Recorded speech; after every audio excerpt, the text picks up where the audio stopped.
Bonjour à tous, bonjour à toutes. Vous allez voir quelque chose d'improbable. Le nom de Samuel Eto'o qui sera dit par le secrétaire général qui a voulu sa mort. Écoutez pendant la séance de l'Assemblée générale extraordinaire de la Confédération africaine de football. Le secrétaire général qui dit que Samuel Eto'o est élu membre du comité exécutif.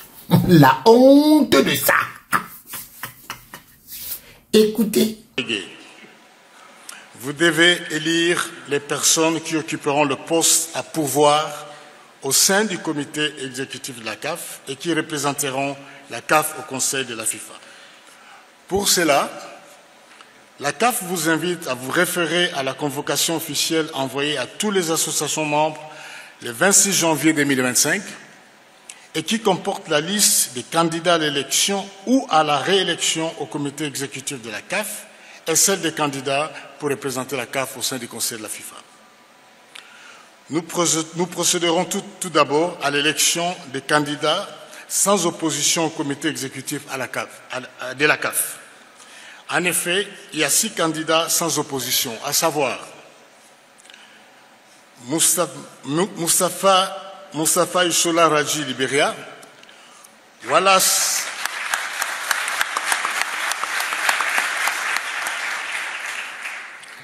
c'est le président qui va vous demander d'applaudir. Moi, je ne fais que citer les gens, donc attendez de moment.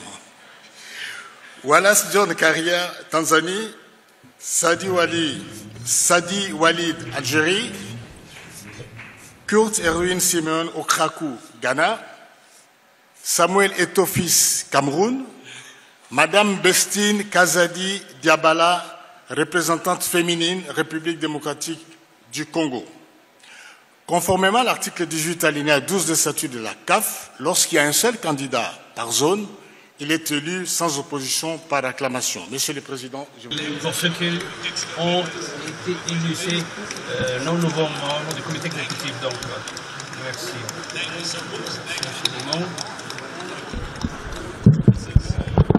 Ça, c'est une très bonne nouvelle. Ce que j'aime bien ici, c'est que nous avons plus de femmes, des femmes plus capables de classe mondiale. Ça, merci infiniment. Voilà. Vous savez, je suis très content parce que il y a des gens qui ont dit du mal de ce monsieur. Oh, Samuel Eto'o, sa candidature a été rejetée, il n'est plus ceci, il n'est plus cela. Les gens m'ont même interpellé en disant que Richard, ouais, la candidature de Nyandom, la candidature de Nyandom est là. La candidature de Nyandom est là et il est là. Membre du comité exécutif. Vous allez faire comment? Vous allez mourir. Vous allez vous tuer. Je suis content aussi parce que je viens d'apprendre que le premier vice-président de la Confédération africaine de football, l'ex-premier vice-président vient de démissionner. Augustin Senghor vient de démissionner. Mais monsieur Senghor, vous démissionnez quand vous n'avez plus été élu. Vous savez de facto que c'est terminé pour vous. C'est terminé. C'est terminé. Parce que quand vous avez trahi votre camp, parce que à la vérité, je vous le dis aujourd'hui, quand le président Ahmad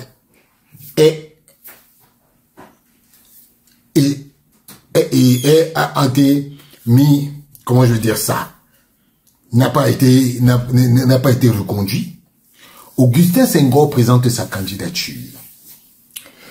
Augustin Senghor était de ceux qui soutenaient le président Ahmad. il soutenait du président Ahmad, mais c'était comme maintenant, vous voyez, les gars sont là, ils parlent de Motsepe, oui, Motsepe. Quand Motsepe ne sera plus là, le mépris que ce monsieur aura, le mépris qu'il aura, vous n'allez même pas croire. Et je vous dis encore que à la CAF, le premier sport s'appelle l'hypocrisie. Parce que quand vous avez des gens qui sont hypocrites, comme les Senghor, moi je le dis, je ne me cache pas. Parce que les gens, quoique ils peuvent transgresser l'histoire. Augustin Senghor était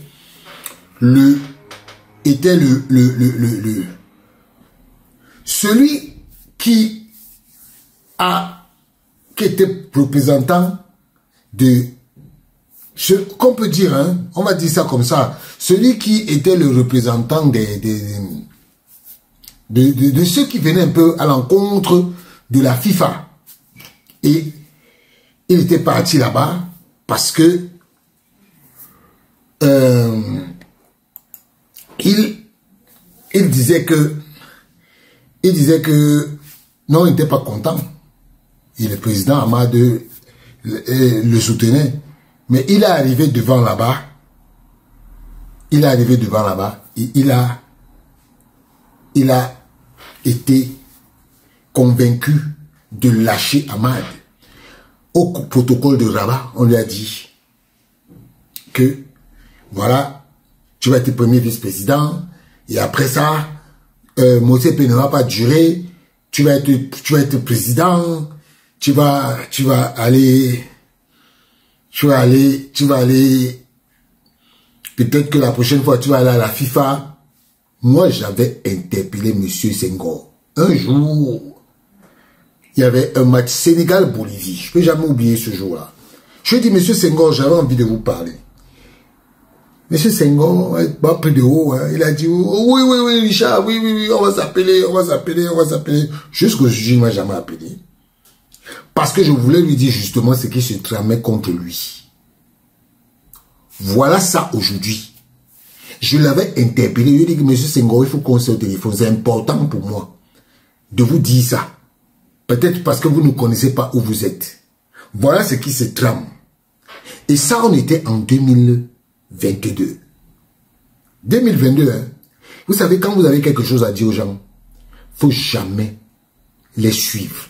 Faut jamais leur montrer que... Parce que ce que moi, je voulais dire à Senghor, c'était important pour lui. C'était pas important pour moi. Moi, j'ai aucun intérêt.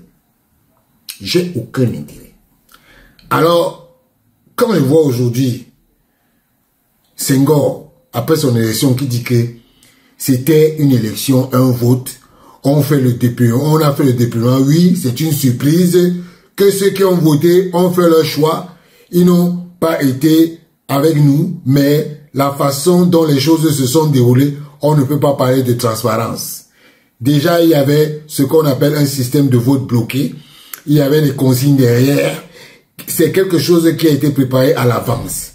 C'était déjà programmé.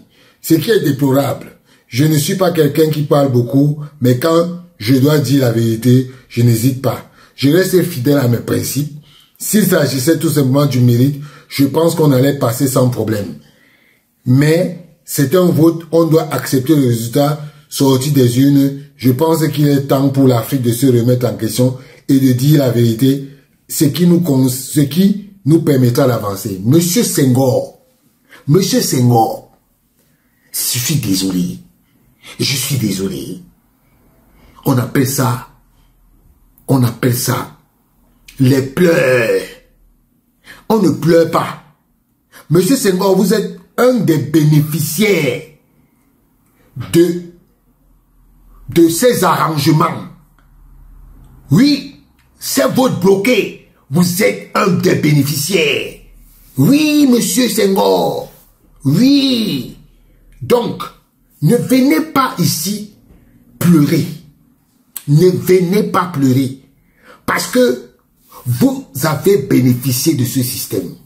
Et comme je vous avais dit dans la précédente vidéo, Ashuka Ngongoli, oui, c'est bien fait pour votre gueule. Oui, excusez-moi de vous dire ça comme ça, crachement. Parce que, quand vous dites qu'aujourd'hui, il est difficile de citer des noms, mais hier, dans la nuit, il y a eu des tractations et même des candidats qui ont prétendu que c'était la liste de la FIFA. Des votants sont venus me rappeler que, tout comme on leur a dit que Senghor ne devait pas passer parce qu'il a déjà un mandat en cours au niveau du comité exécutif de la CAF. Ce sont les choses qui arrivent dans n'importe quelle élection. Ça fonctionne comme ça malheureusement. Je pense que tout ce que je pouvais faire, c'était de mener une campagne auprès de mes collègues présidents et toutes les autres fédérations. En Afrique, il est temps qu'on arrête de chercher les boucs émissaires. Assumons-nous nous-mêmes. J'ai dit que si les résultats sortis des urnes reflètent la conviction profonde de chaque votant, je l'accepte de bon cœur. C'est ça aussi les élections, il faut participer. Monsieur Senghor, vous n'avez pas encore pleuré. C'est le début. Je poursuis, hein. Je poursuis. Il dit que ce que je dis aujourd'hui est qu'il est hors de question, comme en 2009, qu'on dise que le Sénégal n'ira pas jusqu'au bout. Le contexte 2021 a fait qu'il y a eu le consensus. Je m'en suis soutenu à ça. J'ai été loyal auprès de tout le monde. Monsieur Senghor, vous n'avez pas été loyal. Vis-à-vis de Ahmad, vous n'avez pas été loyal. Parce que ce n'est pas ce que vous deviez faire. Vous n'avez pas été loyal. Donc, monsieur Senghor, ce que vous dites là, sachez qu'il y a des gens qui vous voient et qui vous regardent et qui pensent que vous les avez trahis. Et donc, aujourd'hui, vous payez la trahison de ce que vous leur avez fait. Monsieur Senghor, arrêtez de mentir. Je serai toujours là pour vous dire vos mensonges. Oui, je me suis présenté à une élection, j'ai perdu, je l'assume. S'il faut, j'en tire les conséquences forcément. Aujourd'hui, j'étais premier vice-président. Si on me le demandait, si on ne me le demandait pas, je vois mal diriger comme premier vice-président des gens qui m'ont battu dans les urnes. Quand on posait des actes, on s'engage. Il faut aller jusqu'au bout de sa logique. J'étais en compétition avec des vice-présidents et autres membres du COMEX, donc il y aurait une certaine incohérence et même quelque part une illisibilité. Donc, le premier enseignement à tirer est que ce poste de premier vice-président ne me revient plus. Je vous ai dit qu'il a démissionné de ses fonctions. Maintenant qu'il me reste 2 ans de mandat, je vais être un membre fidèle engagé pour le football africain et j'aiderai le président de la CAF qui vient d'être élu à tout ce qu'il pense qui serait utile. Monsieur Senghor, vous voulez qu'il parle? Vous êtes en train de préparer votre élection comme président de la CAF. Vous voulez que je parle? Voilà ça que je dis aujourd'hui. Senghor va se présenter comme président à la CAF en 2029. Mais monsieur Senghor, il vous reste 2 ans, non? On attend les élections à la fédération sénégalaise pour voir si vous serez même candidat. Si vous serez même candidat, si on va même vous donner le mandat. Parce que c'est de ça qu'il s'agit maintenant. Aujourd'hui, on se connaît tous. Il y a des candidats qui n'ont pas fait campagne. Est-ce que Fouzi Lekja a bougé du Maroc? Vous avez vu le score en sa faveur. Et cela est dû peut-être à la contribution du Maroc pour le football africain. Donc, engagement, donc ça ne choque personne. Après, il y a ce qu'on appelle les équilibres qu'il fallait chercher. Mais est-ce que les votants s'en préoccupent comme nous? Peut-être non. Est-ce que ce serait normal qu'il y ait plus de représentants d'une zone à la CAF au sein du conseil et les autres n'existent plus? Sur les 5 choix, les 4 viennent de la même région. Voilà. Monsieur Senghor, vous vous souvenez?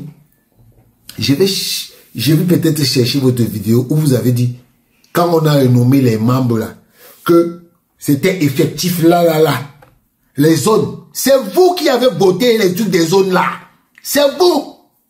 Vous avez été pris dans votre piège. Voilà ça qui est là.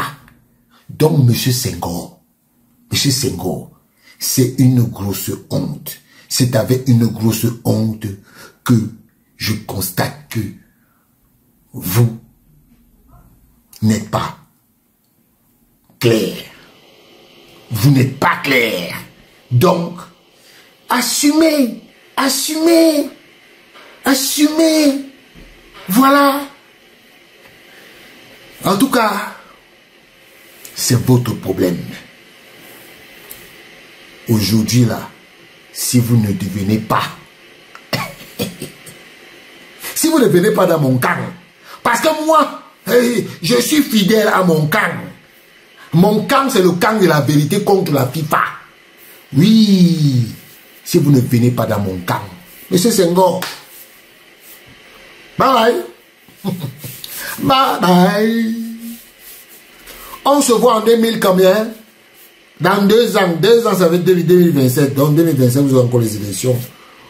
Après ça, on vous bat un peu à la SFF là-bas. Vous sortez du football. Voilà comment Gianni Infantino vous a piégé. Parce que, comme vous avez dit que vos maîtres, nos maîtres, Motsepe mon maître, Gianni Infantino mon maître, il n'est pas votre maître. C'est vous qui êtes maître. Maître Augustin Senghor, c'est vous qui êtes avocat. Eux là. Eux là. Gianni Infantino, c'est aussi un avocat, c'est vrai. Mais, think about it. Ciao.